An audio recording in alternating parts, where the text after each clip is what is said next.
نظام الدین کے ایک عالم نے بتایا، بڑے بزرگوں میں سے بتایا کہ مولانا الیاس صاحب رحمۃ اللہ کے زمانے میں ایک عالم نکلے۔ اس زمانے میں نکلنا بڑی مشقت والا تھا، پیدل چلتے تھے اور راستے کچے ہوتے تھے اور پھر لوگ جانتے نہیں تھے، سفر کی تھکاوٹ، لوگوں کے تانے اور پھر کھانے پینے کی چیزیں ملتی نہیں تھی۔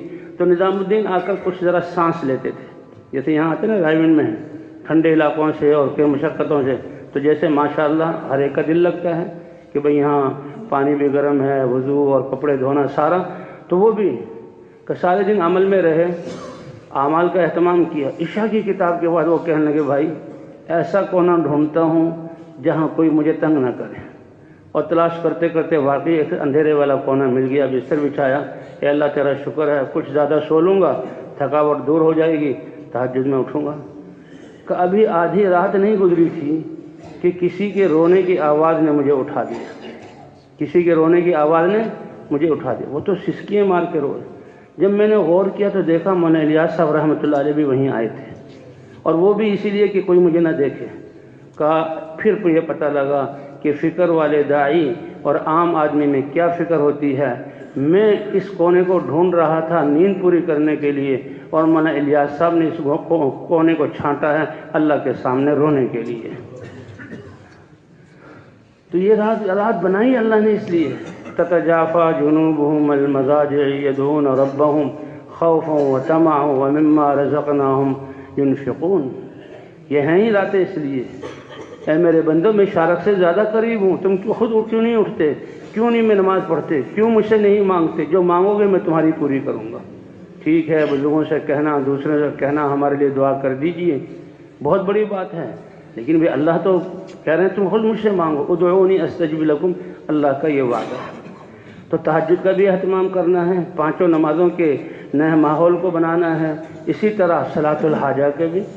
ہماری تو دعوت یہی ہے کہ اللہ اعمال پر کرتے ہیں۔ لوگ جب دیکھیں گے کہ کمائیوں میں تھوڑا وقت دیتے ہیں، تجارت میں تھوڑا وقت دیتے ہیں، اور یہ تو پھرتے ہی رہتے ہیں اور ان کی آمدنی بہت محدود ہے، ان کی یہ چیزیں کیسے پوری ہوتی ہیں، تو وہ دیکھیں گے کہ ان کی جو یہ بیماریوں سے حفاظت اور ان کی آپس میں اطمینان اور ان کی حاجتوں کا پورا ہونا یہ اللہ کی مدد سے ہے، پھر ان کی زندگیاں بدلیں گی۔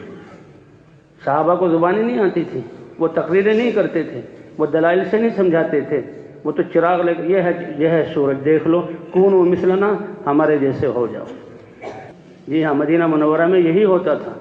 قبائل جب مسلمان ہوتے تو جو صحابہ گن کو حکم ہوتا تھا قبائل کو مدینے لے کر آؤ، اور مدینے والوں کو حکم ہوتا تھا ان کا اکرام کرو اور ان کو دین سکھاؤ، اور ماحول کی وجہ سے وہ دین اتنی جلدی سیکھتے تھے، اس لیے کہ ہم تو ماحول نہیں ہے گلا پھاڑ پھاڑ کر ثابت کرنا چاہتے ہیں۔ جی ہاں، اندھیرے میں ایک آدمی کو قید کیا ہوا ہے اور اس کو ہم سورج کی تھیوری سمجھا رہے ہیں، اور وہ بیچارہ تہ خانے میں پیدا ہوا وہی ہے اور اسی کو وہیں سمجھا رہے ہیں، تو کوئی سورج کی حقیقت سمجھا سکتا ہے اس کو؟